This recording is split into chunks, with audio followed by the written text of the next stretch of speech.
प्यार का वादा। ये कहानी एक छोटे से पहाड़ी गांव की है जहां हरियाली और शांति का सौंदर्य हर किसी का मन मोह लेता था। इसी गांव में रहती थी नंदिनी, एक चंचल और मासूम लड़की जिसे पहाड़ों से बेइंतहा प्यार था। उसकी सुबहें चिड़ियों की चहचहाहट के साथ और शामें पहाड़ियों के सुनहरे रंगों के साथ गुजरती थीं। नंदिनी का दिल उतना ही निर्मल और सुंदर था जितना कि उसके गांव का वातावरण। वहीं दूसरी ओर आर्यन एक शहर का लड़का था जो अपने करियर की भागदौड़ से थककर कुछ सुकून के पल बिताने के लिए गांव आया था। आर्यन पेशे से फोटोग्राफर था और उसकी तलाश थी एक ऐसे दृश्य की जो उसकी कला को नया आयाम दे सके। नंदिनी अक्सर गांव की ऊंची पहाड़ियों पर बैठकर किताबें पढ़ा करती थी। वहीं आर्यन अपने कैमरे के साथ प्रकृति के मनमोहक दृश्यों को कैद कर रहा था। एक दिन जब आर्यन पहाड़ियों की ओर जा रहा था तो उसने देखा कि नंदिनी एक चट्टान पर बैठकर मुस्कुरा रही है। उसकी मुस्कान इतनी प्यारी थी कि आर्यन वहीं ठहर गया। आर्यन ने उसे देखते हुए कहा, क्या मैं आपकी तस्वीर ले सकता हूँ? नंदिनी चौंक कर पीछे मुड़ी और बोली, तस्वीर? लेकिन क्यों? आर्यन ने हंसते हुए जवाब दिया, क्योंकि आपकी मुस्कान इस पहाड़ के सबसे खूबसूरत दृश्य से भी ज्यादा आकर्षक है। नंदिनी पहले तो शर्माई, लेकिन फिर उसने इजाजत दे दी। यह उनकी पहली मुलाकात थी जो एक अनजाने एहसास की शुरुआत बन गई। प्यार का पहला एहसास। आर्यन अब अक्सर नंदिनी से मिलने के बहाने ढूंढने लगा। वह उसकी सादगी और जीवन के प्रति उसके नजरिए से प्रभावित था। वहीं नंदिनी को आर्यन की आंखों में एक अजीब सी सच्चाई नजर आती थी। वे दोनों घंटों पहाड़ियों पर बैठकर बातें करते, जीवन के सपनों और इच्छाओं को साझा करते। एक दिन जब सूरज ढल रहा था और आसमान नारंगी रंग में रंगा हुआ था, आर्यन ने नंदिनी से कहा, नंदिनी, क्या तुमने कभी ऐसा महसूस किया है कि कोई तुम्हारे दिल के करीब आ रहा है?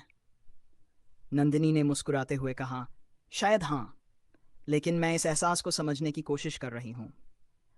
आर्यन ने उसकी आंखों में देखते हुए कहा, अगर मैं कहूँ कि यह एहसास तुम्हारी वजह से है?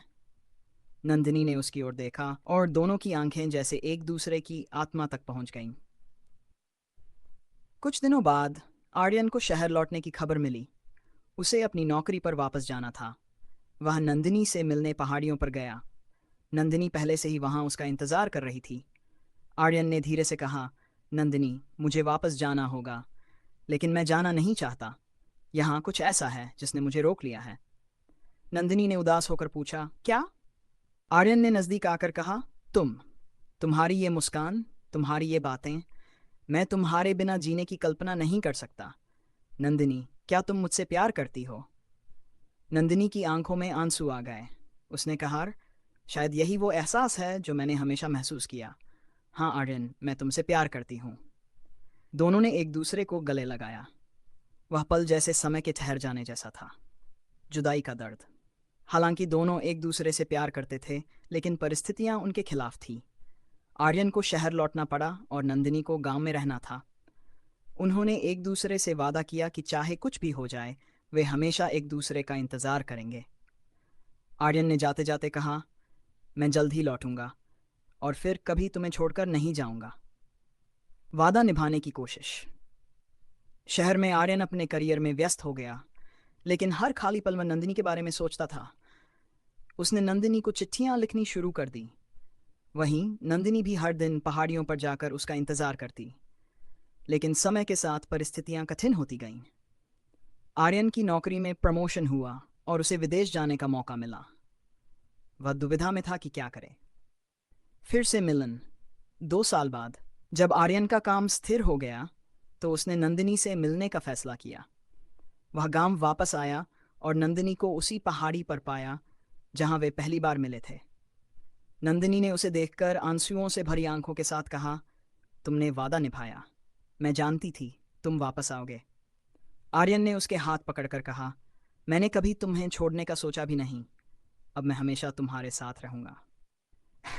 आर्यन ने नंदिनी से शादी का प्रस्ताव रखा, जिसे उसने खुशी खुशी स्वीकार कर लिया। उन्होंने गांव में एक छोटा सा घर बनाया जहां वे साथ में अपनी जिंदगी बिताने लगे। उनकी कहानी ने सिखाया कि सच्चा प्यार समय और दूरी के बंधनों को तोड़ सकता है। प्यार का वादा अगर दिल से किया जाए तो उसे निभाना मुश्किल नहीं होता। यह कहानी प्यार, इंतजार और सच्चाई का प्रतीक है।